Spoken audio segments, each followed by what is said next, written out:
Hi superhumans, welcome back to my channel.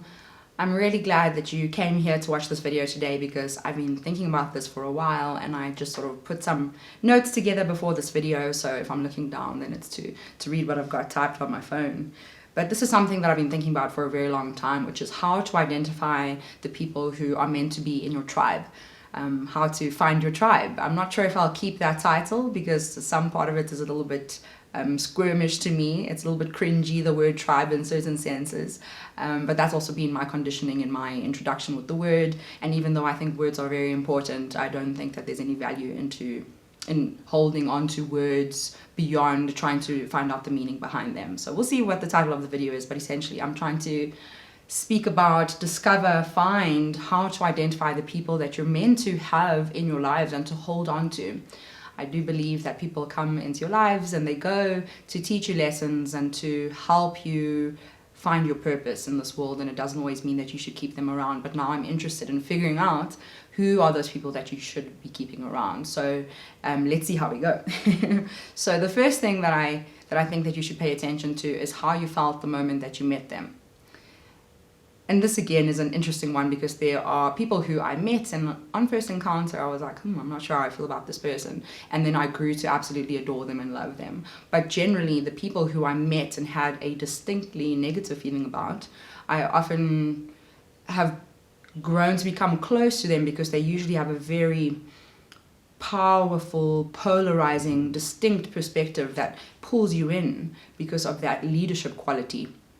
And then it turns out to sting you in the end, or to lead to a lot of toxic dynamics in the relationship. So I've had that, and then I find myself thinking later on, why didn't I just follow my intuition in the first place and stay away? But like I was saying, sometimes people come into your life to help you to learn the lessons that your soul chose to learn before you came into this 3D existence. So they came for a reason, but they're not necessarily supposed to be those people that you keep in your tribe. So thinking back to how you felt when you first met them, did you feel a sort of open comfort or an open attraction to them, or was there something in you that felt like it was shrinking? And in a reaffirmation of the negative beliefs that you hold about yourself, there was something that was reaffirming about that dynamic and actually drew you to them. Which, when I think back to all my toxic relationships, that's what it was. There was something about the person that made me feel small, and because I didn't love and appreciate and respect myself, that felt familiar, and so I was drawn to them. So it's really interesting to kind of pay attention to how you feel when you first meet someone, with always keeping an open heart and allowing people to change, which is actually the next point. It's important, but I think we also should not doubt our intuition. It's very powerful, and it's definitely there to guide us. So speaking of the next thing, which is being open to change and having a group of friends and a group of people around you who can tolerate, celebrate, and integrate diversity, difference in opinion, difference in behaviors, difference in perspective, and be able to be open to that is very important. Having people around you who are identical to you is going to be a space of comfort, and that's not usually what leads to growth. So having people around you who can accept your difference in opinion, who can accept other people having differences in opinion, and who can allow you to change.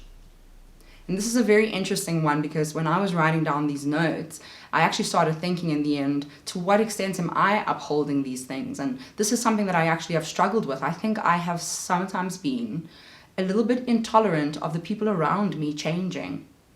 And I think it's because I myself have been afraid of change at some points in time. And now in 2020, in the most dynamic and unpredictable year that we've ever encountered, it is so clear that the only way we're going to make it out with a smile on our face is if we become receptive to change. If we allow ourselves to change, if we are understanding of people and things changing around us, then we have some fighting chance of coming out of this flying instead of fighting.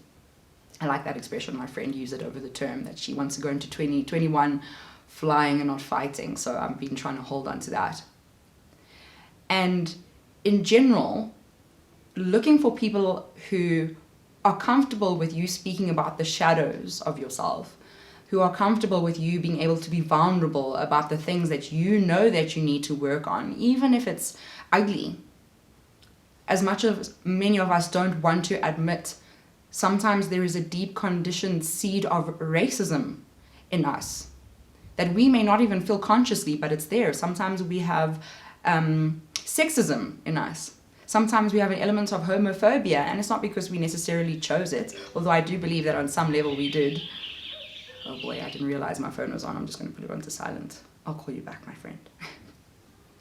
Even though I do believe that on some level we really did choose everything that we're experiencing, sometimes those choices were not very conscious, or they come from past lifetimes, or they pass on from our parents, and they're genealogical, they're in our cells.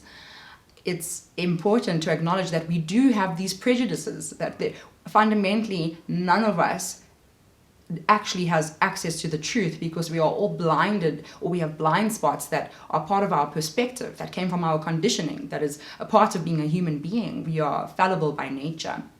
So finding friends who can allow you to speak about these limitations within yourself, even if they are controversial topics, and allow you to work through that by speaking about it, by being able to discuss tough topics with, is so essential to our healing.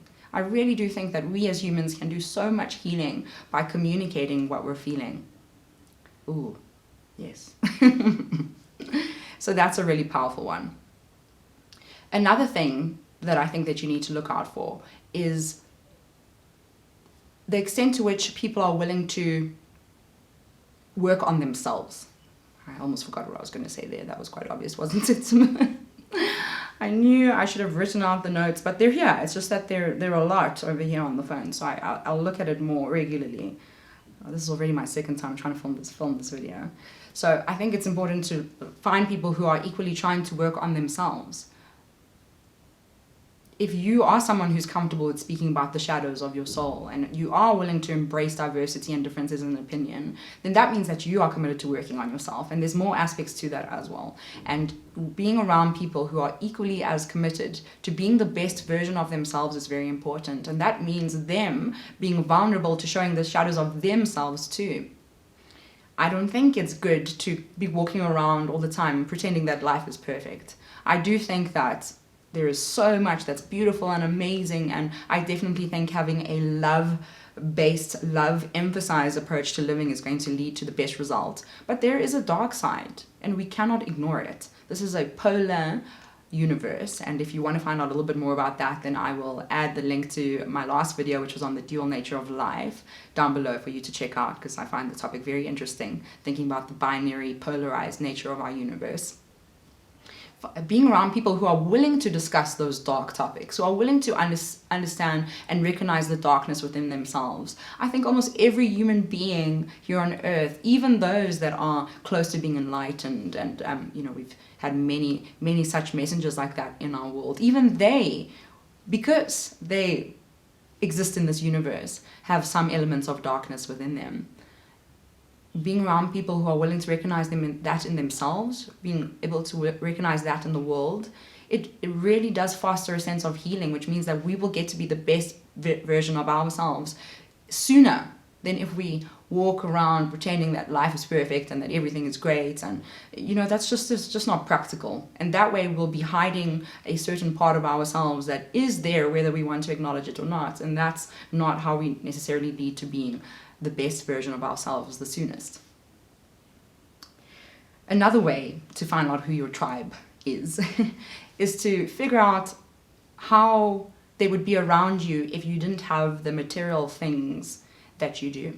So it's very interesting if your car breaks down, or if you lose finances and all of a sudden you don't have the same amount of money to go to the same fancy places, and maybe that's not very applicable for you in the friendships that you have, and if so, then that's fantastic. But a lot of the time we do form our friendships off of certain behaviors and social activities that require resources in some sense to attend, and if you want to find out quickly who your real friends are, then give it a try. Say that for 2 weeks your car isn't working. Say that for 1 month you're really trying to save money, or that for 1 month you don't want to drink, or something a certain social behavior or social activity that you normally do, take that out of the picture and see who remains. And then that's a nice way to find out who's there really for you. And it can be very painful, even just something as easy as not drinking. It can feel very isolating. But unless you have a serious personality change, and even if you do, the people who love you and the people who are good for you should be willing to navigate through that with you and be willing to appreciate your personality even when you're completely sober. But it's interesting, our intoxicating activities that we do, we really do become so acquainted and comfortable with those activities, and then when we say that we're not doing it anymore, we can get really surprising reactions from people who start to create some sort of distance between you and that activity. So it can be a really great test that you can do both for yourself to see the willpower that you have over these intoxicants and over these activities that are distractions, and nice distractions. We're human, it's okay to get distracted sometimes, but we need to also be able to prove to ourselves at some level that we can overcome them with our willpower, which is our greatest gift, as you know, I often repeat here on our channel. And one thing I really wanted to emphasize, as I mentioned earlier, when I realized just how much I struggle to provide the space for people to change, to provide the opportunity for people to have a change of heart or to reshape themselves as humans. I think, again, because I have so much fear about change on a certain level, and I'm really working on it this year, and this year has really forced me to do that, and I'm actually extremely grateful because it has already led to a lot of growth, and this is just the beginning. But all of these qualities that we're speaking about here, it's really important to acknowledge that as much as you expect them in other people, you also need to think about whether you are bearing them yourself. I've realized that I've got so many expectations of the people around me, and I actually, it's one of my greatest weaknesses. I create a lot of expectation, and I think there's a difference between having expectations and standards. Standards would be about a certain quality that you expect in your life. And that usually happens over a specific period of time. Whereas I feel like expectations are attachments to particular outcomes at some point in time. And I've had expectations of people, and then I had to look in the mirror and realize that I wasn't meeting those expectations myself. You get upset because somebody hasn't messaged you, but did you message them? You get upset because you went out and somebody didn't say hi, but did you make an effort to say hello to them? So looking in the mirror and checking whether we are meeting the criteria, and again, this is just my opinion. These are just the things that I identify as being important to me. You're certainly going to have things that are important to you that I haven't mentioned, and I'd love to actually hear about them. Like, let me know down in the comments below, what are the qualities that you look for in your tribe, in the people that you want to have in your life for a very long time, in your ride or dies. What are those qualities that you look for? I think that it's a very interesting conversation, because this is a very important time to be conscious, more conscious than ever, of the people that we surround ourselves with. As we are on this ascension path, and as we're growing and stepping into 5D, however painfully or painlessly, we are expanding. And in the same way as when your lung expands, it will take in more of the oxygen in the air, it will also take in more of the toxins. So we have to be aware of this elevated vulnerability that we have at the moment. And so being really mindful of what you're eating, of where you're going, of the people that you're spending your time with, it's really important. And of course, as with anything, that needs to be balanced with understanding that you're human and you're going to make mistakes. And you're going to learn the hard way sometimes, and then that's also part of the journey. So not getting too caught up in questioning, but in being very conscious about the decisions that you're taking. Every single action that you take, whether it's to make a cup of tea instead of a cup of coffee in the morning, whether it's to spend an hour on social media, or to, read a book, whatever it is, make it very conscious, because in that way do you realize your power by practicing the art and by applying your free will. So looking at all of these things and seeing where you stand and to what extent you are actually being the kind of friend that provides an expansive kind of feeling for others is important. And that's another characteristic that one can use in their life to figure out if something that they're doing or if people that they're around is good for them. I say that because good and bad and in so many ways relates to the time scale with which you observe it. I think back to 2018, which was my worst year ever, in terms of like I did the most morally corrupt things that I had done up until that point. And since that point, this was certainly the worst. I made the worst decisions that year. And it felt like the worst thing. But as a result, I hit rock bottom and I was able to start taking the steps back up. So was it the worst thing at the end of the day? It's hard to say. So good and bad is really a gray area at times. But if you want to figure out as to whether something is, let's say, for your best alignment or in your best interest at that time, think about whether the discomfort that you feel in a situation is an expansive discomfort or a retracting discomfort.